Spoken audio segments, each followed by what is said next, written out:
आज की कहानी का शीर्षक है डरपोक पत्थर। बहुत पहले की बात है। एक शिल्पकार मूर्ति बनाने के लिए जंगल में पत्थर ढूंढने गया। वहां उसको एक बहुत ही अच्छा पत्थर मिल गया, जिसको देखकर वह बहुत खुश हुआ और कहा, यह मूर्ति बनाने के लिए बहुत ही सही है।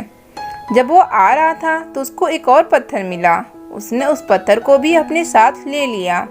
घर जाकर उस पत्थर को उठाकर अपने औजारों से उस पर कारीगरी करनी शुरू कर दी।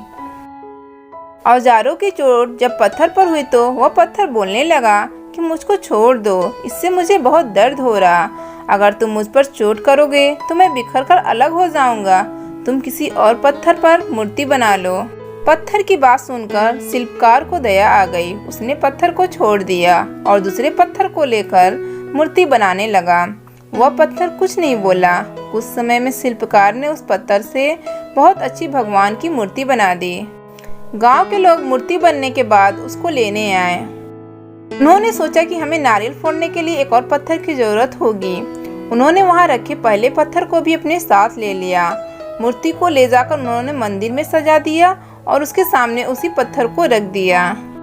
अब जब भी कोई व्यक्ति मंदिर में दर्शन करने आता तो मूर्ति को फूलों से पूजा करता, दूध से स्नान कराता और उस पत्थर पर नारियल फोड़ता था। जब लोग उस पत्थर पर नारियल फोड़ते तो वह बहुत परेशान होता।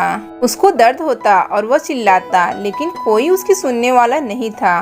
उस पत्थर ने मूर्ति बने पत्थर से बात करी और कहा, तुम तो बड़े मजे से हो। लोग तो तुम्हारी पूजा करते हैं, तुमको दूध से स्नान कराते हैं और लड्डुओं का प्रसाद चढ़ाते हैं, लेकिन मेरी तो किस्मत ही खराब है। मुझ पर लोग नारियल फोड़ कर जाते हैं।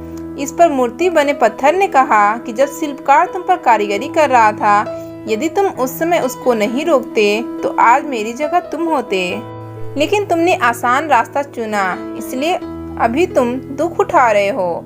उस पत्थर को मूर्ति बने पत्थर की बात समझ आ गई थी। उसने कहा कि अब मैं कोई शिकायत नहीं करूँगा। इसके बाद लोग आकर उस पर नारियल फोड़ते हैं।